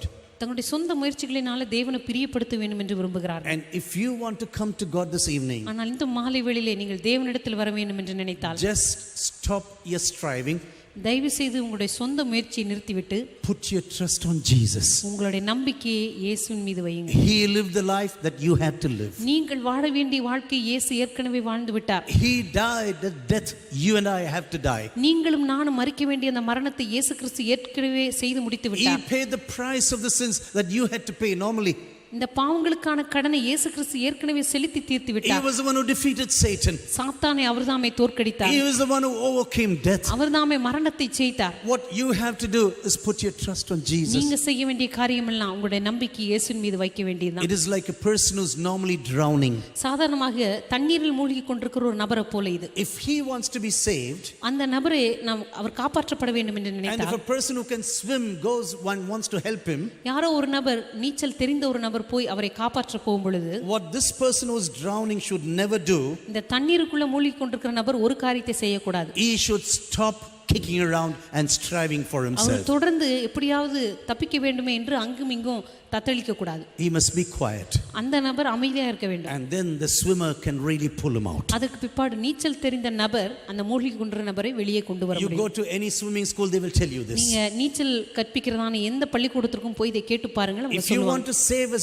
drowning person, மூழ்கி கொண்டிருக்கிற நபரை நீங்க காப்பாற்ற வேண்டும் என்று the நினைத்தால், drowning person must stop kicking around. மூழ்கி கொண்டிருக்கிற நபர் அவர்கள் எந்த காரியத்தையும் செய்யாமல் அமைதியா இருக்க வேண்டும். Just keep quiet and he will save you. அவங்க அமைதியா இருந்தா நீச்சல் தெரிந்த நபர் அவரை வெளியே கொண்டு Just வருவார். put your life into the hands of Jesus, உங்களுடைய வாழ்க்கையை இயேசுவினுடைய கரத்தில் ஒப்புக் and கொடுங்கள். he will save you this evening. அவர் இந்த மாலை வேளையில் உங்களை This ரட்சிப்பார். very evening he will save you, இந்த மாலை வேளையிலே தேவன் உங்களை ரட்சிப்பார். because he has done everything that you and I have to do. ஏனென்றால் நீங்களும் நானும் செய்து முடிக்க வேண்டிய எல்லா காரியத்தையும் தேவன் ஏற்கனவே செய்து முடித்து விட்டார். You know, Abraham had one question. ஆபிரகாமுக்கு ஒரு கேள்வி இருந்தது. Lord, I know that you promised me. ஆண்டவரே, நீர் எனக்கு வாக்கு கொடுத்தீர் என்று எனக்கு தெரியும். 10 years now I am waiting for this land. ஆண்டவரே, 10 வருடமாக இந்த வாக்குத்தத்த தேசத்துக்காக நான் காத்து You கொண்டிருந்தேன். know, sometimes waiting can make you really tired. சில நேரங்களிலே காத்து கொண்டிருப்பது உங்களை முற்றிலுமாக களைப்படைய செய்ய முடியும். You know, sometimes God can wait for 25 years. சில நேரத்தில் தேவனால் 25 வருடங்கள் காத்திருக்க முடியும். God can wait for 40 years like in the life of Moses. ஆண்டவரால மோசேயினுடைய வாழ்க்கையை போல 40 வருடங்கள் கூட காத்திருக்க முடியும். In the life of Jesus, God was waiting 18 years. இயேசுனுடைய வாழ்க்கையில பிதாவானவர் 18 வருடங்கள் காத்து கொண்டிருந்தார். After his 12th year, you hear nothing about Jesus. இயேசு கிறிஸ்துவினுடைய வாழ்க்கை வரலாற்றை வாசிக்கும் பொழுது அவருடைய 12 வயதுக்கு பிற்பாடு நீங்க எதுவுமே வாசிக்க முடியாது. Until he is 30, you hear nothing. அவர் 30 வயது ஆகும் வரைக்கும் இயேசுவை பற்றி எதுவுமே நீங்க வாசிக்க முடியாது. Moses was waiting 80 years to be used by God. மோசே தேவனால் பயன்படுத்தப்படும்படியாக 80 வருடங்கள் காத்துக் கொண்டிருந்தான். And we may have questions now. ஒருவேளை நம்முடைய வாழ்க்கையில நமக்கு கேள்விகள் இருக்கலாம். Lord, where is the promise you gave me? ஆண்டவரே எனக்கு கொடுத்த வாக்குத்தத்தங்கள் எங்கே? Lord, how long should I wait now? ஆண்டவரே இன்னும் எத்தனை நாட்கள் நான் காத்திருக்க வேண்டும்? You know, God normally promises certain things. ஆண்டவர் சாதாரணமாக சில காரியங்களை உங்களுக்கு வாக்கு பண்ணுவார். He never gives you a date. ஆனால் ஒருபோதும் அது எந்த நாளில் நடக்கும் என்கிறதான தேதியை உங்களுக்கு கொடுக்க மாட்டார். After 40 days everything will happen. 40 நாட்களுக்கு பின்னாடி உனக்கு எல்லாமே நடக்கும் என்று சொன்னார். 40 days this is going to happen. 40 நாட்கள் கழித்து இது நடக்கும். 40 days this is going to happen. 40 நாட்கள் கழித்து இந்த காரியம் நடக்கும். I do know 40 days is very important. This number 40 is very important for God. I do know எனக்கு தெரியும் 40 என்கிறதான இந்த எண் தேவனுக்கு மிக முக்கியமானது எனக்கு தெரியும். But in the life of David, in the life of Abraham, in the life of Gideon, so many people, God did not do things within 40 days. ஆனா தாவீதுடைய வாழ்க்கையில, மோசேயினுடைய வாழ்க்கையில, கிதியோனுடைய வாழ்க்கையில இந்த 40 நாட்களுக்குள்ள ஆண்டவர் எந்த காரியத்தையும் செய்து முடிக்கவில்லை. God was waiting and waiting. ஆண்டவர் காத்து கொண்டிருந்தார். That we said, Lord, even if you kill me, I'm still waiting for you. ஆனா நாம் சொல்ல வேண்டிய காரியம், ஆண்டவரே நீர் என்னை கொன்று போட்டாலும் நான் உமக்காய் காத்திருப்பேன். Lord, I will keep on trusting you. ஆண்டவரே தொடர்ந்து உம்மை நம்பிக்கொண்டிருப்பேன். Even if you kill me, I keep on trusting you. ஆண்டவரே நீர் என்னை கொன்று போட்டாலும் நான் உம்மை தொடர்ந்து நம்பிக்கொண்டிருப்பேன். As soon as Abraham was talking like this, Abraham இப்படி பேசின உடனே, Lord, when is the time now? ஆண்டவரே எப்பொழுது இது என்னுடைய வாழ்க்கையில நடக்கும்? Lord, will you not tell me this now? ஆண்டவரே இது எனக்கு சொல்ல மாட்டீரா? God says, yes, I'm going to tell you. ஆண்டவர் சொன்னார், ஆம் நான் உனக்கு சொல்லுகிறேன். Bring me a heifer 3 years old, a she goat 3 years old, a ram 3 years old, a turtle dove and a young pigeon. ஒரு 3 வயது கிடாரியையும் ஒரு 3 வயது புறா குஞ்சையும் 3 வயது வெள்ளாட்டையும் என்னிடத்தில் கொண்டு வா. God was not answering his question directly. ஆண்டவர் நேரடியாக ஆபிரகாமுடைய கேள்விக்கு பதில் சொல்லவில்லை. His question was, when are you going to give me this land? Abraham கேட்டது, ஆண்டவரே எப்பொழுது இந்த காரியத்தை எனக்கு செய்து முடிப்பீர்? But as soon as God heard this question, ஆனால் ஆண்டவர் இந்த கேள்வியை ஆபிரகாமிடமிருந்து கேட்டவுடனே, God knew this is the time of covenant. ஆண்டவருக்கு தெரியும் இது உடன்படிக்கையின் நேரம். I am going to renew my covenant with this man. இந்த நபரோடு கூட என்னுடைய உடன்படிக்கையை நான் இப்பொழுது புதுப்பிக்க As soon போகிறேன். as Abraham heard these words, Abraham இந்த வார்த்தைகளை கேட்டவுடனே he did not answer God in any way. Abraham தேவனிடத்தில் எந்த பதில்களையும் சொல்லாமல், He knew this is the time of covenant. ஆபிரகாமுக்கு நன்றாக தெரிந்தது இது உடன்படிக்கையின் நேரம். I will bring the animals now. நான் நீ சொன்ன எல்லா விதமான மிருகங்களையும் கொண்டு வருகிறேன். I will split them apart. நான் அவைகளை இரண்டாக பிளந்து வைப்பேன். Place the pieces opposite to one another. அவைகளை பிளந்து ஒன்றுக்கொன்று எதிராக வைப்பேன். Because Abraham knew how they do covenants in those days. ஏனென்றால் அந்த நாட்களில் உடன்படிக்கை எப்படி செய்யப்பட்டது என்று ஆபிரகாமுக்கு நன்றாய் You know, தெரியும். normally you go to a marriage and you make a covenant. சாதாரணமாக ஒரு திருமணத்துக்கு செல்லும்போது நீங்க ஒரு உடன்படிக்கை In செய்கிறீர்கள். all times I will be faithful to you. என்னுடைய வாழ்க்கையின் எல்லா நாட்களிலும் உனக்கு உண்மையாய் இருப்பேன் என்று As a சொல்கிறோம். sign of this covenant we sign a certificate. இந்த உடன்படிக்கையின் அடையாளமாக நாம் ஒரு சான்றிதழ்களை கையெழுத்து If we போடுகிறோம். buy a house we sign a certificate. நீங்க ஒரு வீட்டை வாங்கினால் அங்கே ஒரு அக்ரிமெண்ட்ல If கையெழுத்து you buy a போடுகிறீர்கள். car you sign a certificate. நீங்க ஒரு கார் வாங்கினால் அதிலே ஒரு இடத்திலே கையெழுத்து But you போடுகிறீர்கள். know, in those days when people were making a covenant with one another, ஆனா அந்த நாட்களிலே மக்கள் ஒருவருக்கொருவர் உடன்படிக்கை செய்து கொண்ட பொழுது they killed an animal and placed it opposite to one another, அவர்கள் the ஒரு pieces. மிருகத்தை கொலை செய்து அதை இரண்டாக பிளந்து ஒன்றுக்கொன்று எதிராக வைத்து, And after they have killed this, the two pieces, place the pieces like that. அந்த ரெண்டு துண்டங்களையும் ஒன்றுக்கொன்று எதிராக வைத்த உடனே They will slit the hands in the middle. அவர்கள் நடுவிலே தங்களுடைய கையை கீறிக்கொண்டு, And as blood is sweating now, அந்த உள்ளங்கையிலிருந்து ரத்தம் சொட்ட சொட்ட they get hold of the hands of one another அவங்க ரெண்டு பேரும் ஒருவரை ஒருவர் கரத்தை பிடித்துக் and கொண்டு they walk in the shape of 8 now. 8 என்கிறதான அந்த எண்ணினுடைய வடிவிலே அந்த ரெண்டு துண்டுக்கு நடுவிலே நடந்து And செல்வார்கள். as they walk with one another, அவர்கள் ஒருவரோடு ஒருவர் நடந்து செல்லும் பொழுது they will be renewing the covenant one அவர்கள் to one தங்களுடைய another. உடன்படிக்கையை ஒருவரோடு ஒருவர் புதுப்பித்துக் They கொள்கிறார்கள். will tell all the words of the covenant to one another. இப்பொழுது அவர்கள் உடன்படிக்கைக்கு சொல்ல வேண்டிய வார்த்தைகளை அவர் ஒருவரோடு ஒருவர் சொல்லுவார்கள். Just like these two pieces will never change, எப்படி இங்கே இரண்டாக பிளக்கப்பட்ட இந்த இரண்டு துண்டுகள் ஒன்று சேராதோ I will never change in my word. அதே போல நானும் என்னுடைய வார்த்தையிலே மாற And if மாட்டேன். I am going to change, change, அப்படி நான் மாறினால் I will be dead like this animal before இந்த me. மிருகம் எப்படி எனக்கு முன்னாடி மரித்திருக்கிறதோ இதே And போல நான் this is my மரித்து promise before you right now. உனக்கு முன்பாக நான் கொடுக்கிற வாக்கு இதுதான். You know, Abraham knew exactly God is going to make a covenant. ஆபிரகாமுக்கு மிக நன்றாக தெரிந்தது இப்பொழுது தேவன் என்னோடு கூட உடன்படிக்கை செய்ய You know, போகிறார். even in the New Testament you see this. புதிய ஏற்பாட்டிலே கூட இதை நீங்க பார்க்கலாம். You know, this is very funny now. We discuss a lot about water baptism. சாதாரணமாக தண்ணீர் ஞானஸ்நானத்தை குறித்து ஏராளமான காரியங்கள் நம்ம விவாதிக்கிறோம். We discuss a lot about baptism in the Holy Spirit. பரிசுத்த ஆவியானவருடைய அபிஷேகத்தை குறித்து ஏராளமான காரியங்களை விவாதிக்கிறோம். But you know, in the New Testament there was no discussion. ஆனால் புதிய ஏற்பாட்டிலே இதை குறித்த எந்த விவாதத்தையும் நீங்க வாசிக்க முடியாது. Everyone who got saved knew they have to be baptized. ரட்சிக்கப்பட்ட உடனே நான் ஞானஸ்நானம் பெற வேண்டும் என்று அவர்களுக்கு உடனடியாக தெரிந்தது. They knew that they're going to be baptized in immersion baptism. அவர்கள் ஞானஸ்நானம் எடுக்கும் பொழுது மூழ்கித்தான் ஞானஸ்நானம் எடுப்போம் என்று அவர்களுக்கு தெரியும். Because baptisto means immersion. ஏனென்றால் பாப்டிஸ்டோ என்கிறதான் இந்த வார்த்தைக்கு மூழ்குதல் என்கிற ஒரே அர்த்தம் தான் There's உண்டு. only one meaning, and that is immersion. அதற்கு ஒரே ஒரு அர்த்தம் மட்டும்தான் இருக்கிறது, அது மூழ்குதல். And Abraham knew what was covenant now. ஆபிரகாமுக்கு நன்றாய் தெரியும் உடன்படிக்கை என்றால் என்னவென்று. He split the animals and he's sitting now. அவன் அங்கே அந்த இருக்கிறதான மிருகங்களை அவன் துண்டித்து வைத்து விட்டு உட்கார்ந்து He is still கொண்டிருக்கிறான். tired from the war. அவன் இப்பொழுது யுத்தத்திலிருந்து வந்து களைப்போடு காணப்படுகிறான். He is totally tired, and then he's beginning to sleep now. அவனுடைய சரீரத்திலே மிகுந்த களைப்புடையவனாய் இருந்தபடினாலே அவன் தூங்க ஆரம்பித்தான். God said to himself like this. ஆண்டவர் தனக்குள்ளே இப்படி சொல்லிக் கொண்டிருந்தார், Abraham, you are not going to be a part of this covenant. Abraham இந்த உடன்படிக்கையிலே உனக்கு எந்த பங்கும் இருக்க You போவதில்லை. cannot contribute anything to this covenant. இந்த உடன்படிக்கையிலே உன்னுடைய பகுதியிலிருந்து உன்னால் எதையுமே செய்து முடிக்க முடியாது. So now I am going to put you to rest now. எனவே இப்பொழுது நான் உனக்கு ஒரு இளைப்பாறுதலை கொடுக்கிறேன். I am going to let you to sleep in this moment. நான் இந்த நேரத்திலே உன்னை தூங்க வைக்கிறேன். And in the middle of the sleep, இந்த தூக்கத்தின் மத்தியிலே I am going to pass in between you. இந்த மிருகங்களுக்கு நடுவிலே நான் நடந்து செல்கிறேன். As a fiery pillar, I am going to pass through. அங்கே ஒரு புகைகிற சூளையைப் போல அவர் நடந்து சென்றார். My presence is going to pass through these two pieces right now. என்னுடைய பிரசன்னமானது இந்த ரெண்டு துண்டுகளுக்கு நடுவாக கடந்து போகும். I have already promised you, your generation is going to be like the stars of the heavens. உன்னுடைய சந்ததியானது வானத்து நட்சத்திரங்களைப் போல் இருக்கும் என்று ஏற்கனவே உனக்கு உடன்படிக்கை செய்தேன். But now I am going to renew my covenant. இப்பொழுது என்னோட உடன்படிக்கையை மறுபடியுமாக நான் புதுப்பிக்கிறேன்.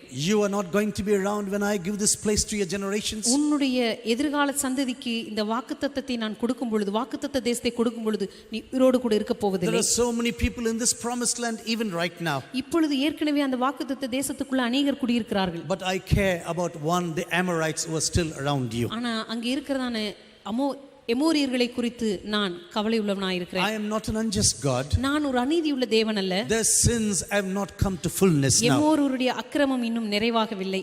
All the other people, yes, but Amorites, they have not come to this position. அங்கே குடியிருக்கிறதான மற்ற ஜனங்களுடைய அக்கிரமம் நிறைவாகிவிட்டது, ஆனால் எமோரியருடைய அக்கிரமம் இன்னும் நிறைவாகவில்லை. No, I am not going to do this. எனவே இப்பொழுது நான் இதை செய்ய போவதில்லை. And I am going to give this land to you. எனவே இந்த வாக்குத்தத்த தேசத்தை நான் உனக்கு கொடுப்பேன். In about 400 years, your generation is going to inherit this land. இப்பொழுதிருந்து 400 வருடங்களுக்கு பிற்பாடு உன்னுடைய சந்ததி அதை சுதந்தரித்துக் கொள்ளும். Yes, you are going to have the documents of the land in your hands. நிச்சயமாகவே இந்த வாக்குத்தத்த தேசத்தினுடைய பத்திரம் உன்னுடைய கரத்தில் இருக்கும். The only piece of land that you are going to possess ஆனால் உனக்கென்று சொந்தமாக இருக்க போகிற ஒரே ஒரு நிலம் is the place where you and Sarah are going to be buried one day. உன்னையும் சாராவையும் அடக்கம் பண்ண போகிறதான அந்த நிலம் மாத்திரமே உங்களுக்கு சொந்தமாக Do you இருக்கும். know why this covenant is very important for me? ஏன் இந்த உடன்படிக்கை எனக்கு மிகவும் முக்கியமானது தெரியுமா? This is a picture of the covenant that is going to come 3750 years ahead of Abraham. ஏனென்றால் ஆபிரகாமுக்கு பிற்பாடு 3750 வருடங்களுக்கு பிற்பாடு இயேசு கிறிஸ்து கல்வாரி சிலுவையிலே செய்கிறதான உடன்படிக்கைக்கு இது ஒரு ஒப்பான Where உடன்படிக்கை. Jesus is going to hang on the cross of இயேசு Calvary. கிறிஸ்து அந்த நாளிலே கல்வாரி சிலுவையிலே தொங்கிக் கொண்டிருந்த பொழுது Darkness and loneliness is going to engulf him. அங்கே காரிலும் தனிமையும் அவரை He மூடிக்கொண்டது. is going to shout, I am thirsty. அவர் சொன்னார், நான் தாகமாய் இருக்கிறேன். Eli, Eli, lama sabachthani. N He is தேவனே, going to cry. என் தேவனே என் தேவனே ஏன் என்னை கைவிட்டீர் என்று அந்த நாளிலே I அவர் have உரத்த never been சத்தத்தோடு சொன்னார். separated from you. ஆண்டவரே, ஒருபோதும் பிதாவை உம்மிடமிருந்து நான் From பிரிக்கப்பட்டதில்லை. the time of creation, you and I were one. சிருஷ்டிப்பின் நாளிலிருந்து நீரும் நானும் ஒன்றாய் Even இருக்கிறோம். before these ages, we were one. ஆண்டவரே, காலங்களாக நீரும் நானும் ஒன்றாகவே இருந்திருக்கிறோம். Now the sins of the world are pressing against me. ஆனா இப்பொழுது இந்த உலகத்தினுடைய பாவங்கள் என்னை அழுத்திக் கொண்டிருக்கின்றன. You know, hell is a place where you get separated from God. உங்களுக்கு தெரியுமா, நரகம் என்பது தேவனிடமிருந்து நீங்க பிரிக்கப்படுகிற ஒரு இடம். It is a place where you get separated from God. தேவனிடமிருந்து பிரிக்கப்படுகிற ஒரு இடம் தான் நரகம். It's not only about darkness and loneliness and thirst. அது காரிருளும் தாகமும் இருளும் மாத்திரமல்ல. It's not only a place of fire. அது அக்கினியின் இடம் மாத்திரமல்ல. No, it's a place of loneliness where you get separated from God. அது தேவனிடமிருந்து நீங்க பிரிக்கப்படுகிற ஒரு தனிமையின் இடம். Where suddenly the protection of God just vanishes from your personal life. திடீரென்று உங்களுடைய தனிப்பட்ட வாழ்க்கையிலிருந்து தேவனுடைய பாதுகாப்பு அகற்றப்படுவது. And after Jesus went through this life, இந்த சூழலின் வழியாக இயேசு கிறிஸ்து கடந்து சென்ற and பிற்பாடு, as he shouted and said, Father, forgive them, for they do not know what they are doing. பிதாவே இவர்களுக்கு மன்னியும், தாங்கள் செய்கிறது இன்னதென்று இவர்கள் அறியாதிருக்கிறார்களே என்று அவர் ஜெபித்த பின்பு, He said with a loud voice, it is finished right now. அவர் சத்தமான ஒரு உரத்த குரலோடு கூட அவர் சொன்னார், எல்லாம் முடிந்தது. As blood is dripping from his body, அவருடைய சரீரத்திலிருந்து ரத்தம் சிந்திக் கொண்டிருக்கும் பொழுது, in this time he's shouting around and said, it is finished. அந்த நேரத்தில் அவர் உரத்த சத்தத்தோடு சொன்னார், எல்லாம் முடிந்தது. Father, my covenant with you is finished. ஆண்டவரே, உம்மோடு கூட நான் செய்ய வேண்டிய உடன்படிக்கை முடிந்தாகிவிட்டது. Oh, the screens of the temple can be torn apart. இப்பொழுது தேவாலயத்தில் இருக்கிற திரைச்சீலை மேலிருந்து கீழே இரண்டாக கிழிக்கப்படலாம். Until the peoples of the world have been separated and they cannot come to your holy presence. இதுவரைக்கும் உலகத்தின் ஜனங்கள் புறஜாதிகள் உம்முடைய பிரசன்னத்துக்கு வர முடியாமல் தடை செய்யப்பட்டார்களே. Now the way has been made free. ஆனா இப்பொழுது வழியானது திறக்கப்பட்டு விட்டது. All the people of the world will come to my presence. இந்த உலகத்தில் இருக்கிற எல்லா ஜனங்களும் என்னுடைய பிரசன்னத்துக்கு வர முடியும். Ladies who have been kept away from the presence of God, பெண்கள் தேவ பிரசன்னத்திலிருந்து ஒதுக்கி வைக்கப்பட்டார்களே, now they can come into the presence of God. இப்பொழுது எல்லாரும் தேவ பிரசன்னத்துக்கு முன்பாக வர There's going முடியும். to be neither Jew or Gentile in the future. அங்கே யூதன் என்றும் கிரேக்கன் என்றும் இருக்க There's போவதில்லை. going to be no man or woman in the future. அங்கே ஆண் என்றும் பெண் என்றும் இருக்க போவதில்லை. Every nation, every tribe is going to come to you. எல்லா தேசமும் எல்லா கோத்திரத்தாரும் தேவ பிரசன்னத்துக்கு முன்பாக Oh வர Lord, it முடியும். is finished now. ஆண்டவரே, எல்லாம் முடிந்தது. The covenant was finished now. அந்த உடன்படிக்கை செய்தாகப்பட்டது. God says, I am going to pour out my spirit on all flesh. கர்த்தர் சொன்னார், இதோ மாம்சமான யாவர் மேலும் என் ஆவியை நான் ஊற்றப் போகிறேன். I am going to baptize everyone with the power of the Holy இங்க Spirit. இருக்கிற எல்லா ஜனங்கள் மேலும் என்னுடைய ஆவியை நான் ஊற்றப் போகிறேன். Abraham, you should know this. ஆபிரகாமே, ஒரு காரியம் உனக்கு தெரிய வேண்டும். After 400 years, 400 வருடங்களுக்கு பிற்பாடு your people will come out of Egypt. உன்னுடைய சந்ததி எகிப்து தேசத்திலிருந்து வெளியே வரும். But I will not send them out empty-handed. ஆனால் ஒருபோதும் அவர்களை வெறுங்கையோடு அனுப்ப மாட்டேன். Gold and silver and clothing they will bring along. வெள்ளியோடும் பொன்னோடும் அவர்கள் வஸ்திரங்களோடும் அங்கே இருந்து புறப்பட்டு You வருவார்கள். don't need to worry about the future. உன்னுடைய எதிர்காலத்தை குறித்து நீ கவலைப்பட வேண்டாம். I am a God who really cares. உண்மையாகவே நான் உன் மீது கரிசனை உள்ள தேவனாய் I am a இருக்கிறேன். God who really care for my people. உண்மையாகவே என்னுடைய ஜனங்களுக்காக நான் அக்கறை உள்ள தேவனாய் 400 இருக்கிறேன். years they have toiled. 400 வருஷங்கள் அவர்கள் அங்கே சேவிப்பார்கள். But now they will come out of this country. ஆனால் 400 வருடங்களுக்கு பிற்பாடு அந்த தேசத்தை விட்டு அவர்களை வெளியே கொண்டு வருவேன். You are not going to be around. நீ அந்த நாளிலே உயிரோடு இருக்க மாட்டாய். You will die in a very peaceful manner. நீ உன்னுடைய முதிர் வயதிலே சமாதானத்தோடு கூட அடக்கம் பண்ணப்படுவாய். But I will give this nation to your future generation. ஆனால் உன்னுடைய எதிர்கால சந்ததிக்கு இந்த தேசத்தை நான் கொடுப்பேன். But you should wait ஆனால் நீ காத்திருக்க வேண்டும். till the sins of the Amorites has come to its fullness. எம்மோருடைய அக்கிரமம் நிறைவாகும் வரைக்கும். My dear brothers and sisters who are listening to me, எனக்கு அருமையான சகோதர சகோதரிகளே, இந்த மாலை வேளையிலும் our God is a God of covenant நம்முடைய தேவன் உடன்படிக்கையின் தேவனாய் இருக்கிறார். and he will never change. அவர் ஒருபோதும் மாற மாட்டார். He will never change. அவர் ஒருபோதும் மாற மாட்டார். I do not know the promise what God has given you. உங்களுக்கு எப்படிப்பட்ட வாக்குத்தத்தங்களை தேவன் கொடுத்திருக்கிறார் என்று எனக்கு தெரியாது. I do not know what promise he gave you on the day you were saved. நீங்க ரட்சிக்கப்பட்ட அந்த நாளிலே எந்த வாக்குத்தத்தத்தை தேவன் உங்களுக்கு கொடுத்தார் என்று எனக்கு தெரியாது. I do not know which promise he gave you when you came to ministry. நீ ஊழியத்துக்கு வரும்போது எந்த வாக்குத்தத்தத்தை தேவன் உங்களுக்கு கொடுத்தார் என்று எனக்கு தெரியாது. I don't know which promise he gave you to your children, to your business, to your family. உங்களுடைய பிள்ளைகளுக்கு, உங்களுடைய வியாபாரத்திற்கு, உங்களுடைய குடும்பத்திற்கு தேவன் எந்த வாக்குத்தத்தத்தை கொடுத்தார் என்று சொல்லி எனக்கு தெரியாது. But I can promise you one thing. ஆனால் ஒரு காரியத்தை நான் உங்களுக்கு நிச்சயமாய் சொல்ல முடியும். Our God is a God who can still hold on to his promise. தேவன் தம்முடைய வாக்குத்தத்தங்களிலே மாறாதவர் என்பதை நான் உங்களுக்கு சொல்லுகிறேன். In Isaiah chapter 55 verse 11 it says like this. ஏசாயாவின் புத்தகம் 55ஆம் அதிகாரம் 11ஆம் வசனத்தில் இப்படி So is my சொல்லப்பட்டது. word that goes out from my mouth. என்னுடைய வாயிலிருந்து புறப்பட்டு போகிறதான வார்த்தையானது It will not return to me empty. அந்த வார்த்தையானது என்னிடத்திலே வெறுமையாக திரும்பாமல், but will accomplish what I desire and achieve the purpose for which I sent it.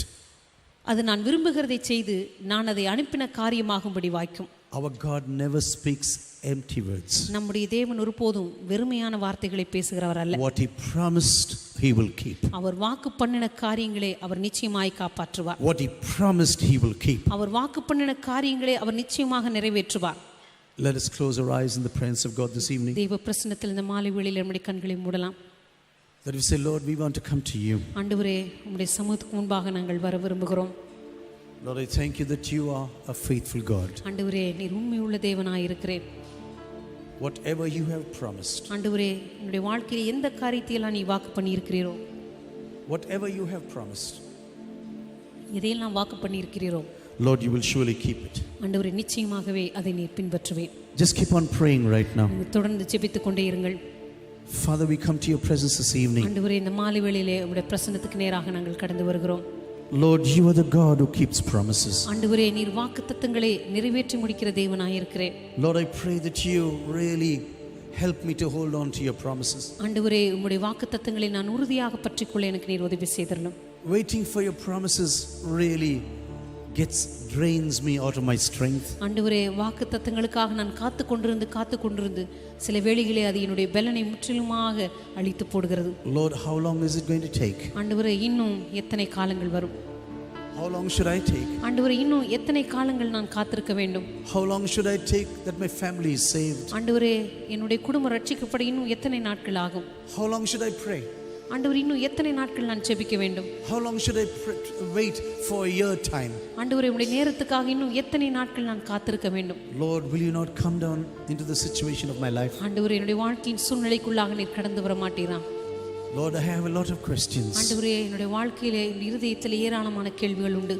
Lord, I really need your help this evening. ஆண்டவரே, இந்த மாலை வேளையில் உண்மையாகவே உம்முடைய உதவி எனக்கு தேவை. Just like Abraham, I am lifting my hands to you. ஆண்டவரே, ஆபிரகாமை போலவே என்னுடைய கரங்களை உமக்கு முன்பாக நான் உயர்த்துகிறேன். Lord, I am lifting up my hands to you. ஆண்டவரே, என்னுடைய கரங்களை உமக்கு முன்பாக நான் உயர்த்துகிறேன். Help me in this situation, O Lord. ஆண்டவரே, இந்த வாழ்க்கையின் சூழ்நிலையிலே எனக்கு நீர் உதவி செய்திரலும் ஆண்டவரே. Help me in this situation, O Lord. ஆண்டவரே, இந்த சூழ்நிலையின் மத்தியிலே எனக்கு நீர் உதவி செய்யும் ஆண்டவரே. I don't have the answers, but you have all the answers. ஆண்டவரே, என்னிடத்தில் எந்த பதில்களும் இல்லை, ஆனால் உம்மிடத்தில் எல்லா பதில்களும் இருக்கின்றன. Lord, you know my beginning and my end. ஆண்டவரே, என்னுடைய வாழ்க்கையினுடைய துவக்கமும் முடிவும் உமக்கு நன்றாய் தெரியும். I just want to keep on trusting you. ஆண்டவரே, நான் உம்மை தொடர்ந்து நம்பிக்கொண்டிருக்க எனக்கு உதவி செய்தருளும். Lord, I want to just keep on trusting you. ஆண்டவரே, தொடர்ந்து உம்மை நான் நம்பிக்கொண்டிருக்க விரும்புகிறேன்.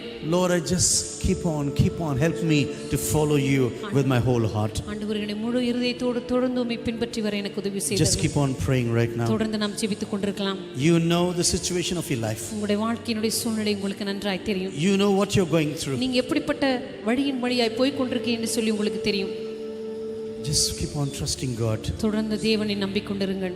Whatever the situation, நீ வாழ்க்கையின் சூழ்நிலை எதுவாக இருந்தாலும் சரி, whatever the questions you may have, உங்களுடைய இருதயத்தினுடைய கேள்விகள் எதுவாக இருந்தாலும் சரி, whatever the fear that is suppressing you, உங்களுடைய வாழ்க்கையில் எந்த பயம் உங்களை அழைத்துக் கொண்டிருந்தாலும் சரி, maybe about the future, ஒருவேளை எதிர்காலத்தை குறித்து, maybe about your protection, ஒருவேளை உங்களுடைய பாதுகாப்பை குறித்து, just keep on praising Jesus. தொடர்ந்து இயேசுவை துதித்துக் கொண்டிருங்கள். As you begin to keep on praising Jesus, தொடர்ந்து தேவனை மகிமைப்படுத்திக் கொண்டிருக்கும் பொழுது God will surely fulfill his promises. கர்த்தர் நிச்சயமாகவே தம்முடைய வாக்குத்தத்தங்களை நிறைவேற்றி முடிப்பார்.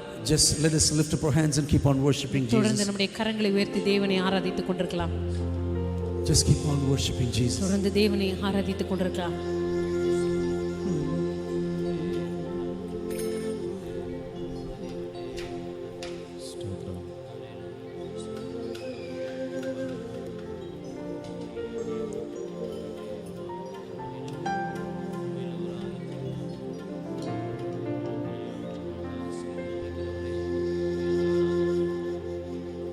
நீரின் சொந்தம் நீரின் பந்தம் துன்ப வேளைகளில் ஆழியின் ஆழங்களில் ஆனந்தம் நீரெனக்கு நீரின் சொந்தம் நீரின் பந்தம்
questions, whatever may be troubling you this evening, இந்த மாலை வேளையில் எந்த காரியம், எந்த கேள்விகள் உங்களை தொந்தரவு செய்து கொண்டிருந்தாலும் can சரி, we lift up our hands and say, Lord, take away this burden away from me now. நம்முடைய கரங்களை தேவ பிரசன்னத்துக்கு நேராக உயர்த்தி, ஆண்டவரே இந்த பாரத்தை என்னுடைய வாழ்க்கை விட்டு எடுத்து போடும் என்று சொல்லலாம். Lord, take this burden away from me. ஆண்டவரே இந்த பாரத்தை என்னுடைய வாழ்க்கை விட்டு எடுத்து போடும் என்று I சொல்லலாம். want to bring this burden to the feet of the cross this evening. ஆண்டவரே என்னுடைய வாழ்க்கையில் இருக்கிற இந்த பாரத்தை கல்வாரி சிலுவையின் அண்டைக்கு நான் I கொண்டு know வர I விரும்புகிறேன். cannot contribute anything to the questions of my life. ஆண்டவரே என்னுடைய வாழ்க்கை இருக்கிறதான கேள்விகளுக்கு என்னுடைய வாழ்க்கையின் பகுதியிலிருந்து எந்த பதிலையும் என்னால் கொண்டு வர முடியாது என்று எனக்கு தெரியும். Lord, I cannot contribute anything to the changing of my life. ஆண்டவரே என்னுடைய வாழ்க்கையை மாற்றுவதற்கு என்னுடைய வாழ்க்கையிலிருந்து எந்த காரியத்தையும் என்னால் செய்ய முடியாது என்று எனக்கு தெரியும். But you are a God who keeps his promises. ஆண்டவரே நீரோ உம்முடைய வாக்குத்தத்தங்களை காப்பாற்றுகிற தேவனாய் இருக்கிறீர். You can do anything at any time through any person. ஆண்டவரே எந்த நேரத்திலும் யாரை கொண்டும் எந்த காரியத்தை உம்மால் செய்து முடிக்க முடியும். Father, I pray for everyone who's here tonight. பிதாவே இந்த மாலை வேளையில் வந்திருக்கிற ஒவ்வொருவருக்காக நான் ஜெபிக்கிறேன். Lord, I thank you that you know us personally by our names this evening. ஆண்டவரே இங்க வந்திருக்கிறதான ஒவ்வொருவரையும் தனிப்பட்ட விதத்தில் பெயர் சொல்லி நீர் அழைத்து அறிந்திருக்கிறேன். Lord, I pray that you tell every one of us this night, fear not, fear not, fear not. ஆண்டவரே இங்க வந்திருக்கிற ஒவ்வொருவரை பார்த்து நீர் சொல்லுகிறீர், பயப்படாதே, பயப்படாதே, பயப்படாதே. I am your shield and your great reward. நான் உனக்கு கேடகம், உனக்கு மகா பெரிய பலனுமாய் இருக்கிறேன். Fear not right now. பயப்படாதே என்று சொல்லுகிறேன். I am able to protect you. நான் உன்னை பாதுகாக்க முடியும். I am able to provide for you. நான் உன்னுடைய எல்லா தேவைகளையும் சந்திக்க முடியும். You just keep on trusting நீ me. தொடர்ந்து என்னை நம்பிக்கொண்டிரு. Keep on trusting me and keep on walking with me. தொடர்ந்து என்னை நம்பிக்கொண்டிரு, தொடர்ந்து என்னோடு கூட நடந்து வா. I am the God who called you. நான் தாமே உன்னை அழைத்த தேவனாய் இருக்கிறேன். And I am a faithful God. நான் உனக்கு உண்மை உள்ள தேவனாய் இருப்பேன். And I will never change. நான் ஒருபோதும் மாறாத தேவனாய் Lord, I இருக்கிறேன். pray that you come and revive our lives once ஆண்டவரே again. நீர் தாமே கடந்து வந்து எங்களுடைய வாழ்வை ஒரு விசையாய் கூட உயிர்ப்பிக்கும்படியா நான் ஜெபிக்கிறேன். As we go away from this place, ஆண்டவரே இந்த நாளிலும் இந்த பிரசன்னத்தை விட்டு நாங்கள் கடந்து செல்லும் பொழுது Lord, I pray that you come along with us. நீர் தாமே எங்களோடு கூட வரும்படியா நான் Wherever ஜெபிக்கிறேன். we go, let us carry your presence on our ஆண்டவரே நாங்கள் எங்கு lives. சென்றாலும் சரி எங்களுடைய வாழ்க்கையில் உம்முடைய பிரசன்னத்தை நாங்கள் சுமந்து செல்ல எங்களுக்கு உதவி செய்தருளும். Wherever we go, let your presence come and follow us. ஆண்டவரே நாங்கள் எங்கு சென்றாலும் சரி உம்முடைய பிரசன்னம் எங்களுடைய வாழ்க்கையை நிரப்பும்படியா நான் Let ஜெபிக்கிறேன். your purposes, your destiny and your plans be fulfilled in our lives. ஆண்டவரே உம்முடைய சித்தமும் நோக்கமும் உம்முடைய திட்டங்களும் உம்முடைய வாழ்க்கையில் நிறைவேறும்படியா நான் ஜெபிக்கிறேன். Lord, I thank you that you are the God who called us. ஆண்டவரே நீர் எங்களை அழைத்த தேவனாய் இருக்கிறபடியால் உமக்கு நன்றி. And you will fulfill everything that you promised to us. ஆண்டவரே நீர் எங்களுக்கு வாக்கு பண்ணின எல்லா காரியங்களும் நிச்சயமாகவே நிறைவேற்றுவே. Let us join together and pray the prayer that Jesus taught us to his disciples. எல்லாரும் இணைந்து இயேசு கிறிஸ்து தன்னுடைய சீடர்களுக்கு கற்றுக் கொடுத்த ஜெபத்தை ஜெபிக்கலாம். Wherever you are, you can pray this in your own language. நீங்கள் எங்கிருந்தாலும் சரி உங்களுடைய சொந்த மொழியிலே இந்த ஜெபத்தை ஜெபிக்கலாம். And we will be doing this in Tamil right now. Tamil மொழியிலே இப்பொழுது நாம் எல்லாரும் இணைந்து ஜெபிப்போம்.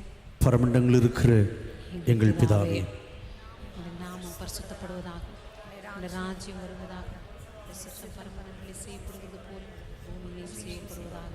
எங்களுக்கு வேண்டிய ஆகாரத்தை இன்று எங்களுக்கு தாரும். எங்கள் கடனாளிகளுக்கு நாங்கள் மன்னிக்கிறது போல எங்கள் கடன்களை எங்களுக்கு மன்னியும். எங்களை சோதனைக்கு உட்பட பண்ணாமல் தீமையில் நின்று எங்களை ரட்சித்துக் கொள்ளும். ராஜ்யமும் வல்லமையும் மகிமையும் என்றென்றைக்கும் உடையவரே. may the God of peace himself sanctify you wholly.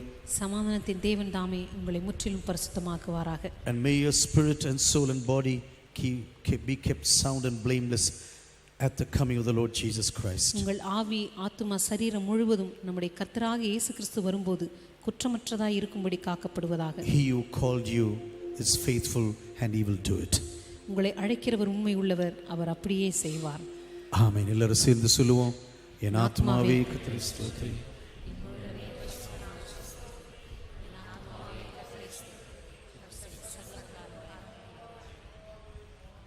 Amen. God bless you. கர்த்தர் உங்களை ஆசீர்வதிப்பாராக. God bless you and make you a great blessing கர்த்தர் உங்களை ஆசீர்வதித்து அநேகருக்கு உங்களை ஆசீர்வாதமாக even மாற்றுவாராக. this coming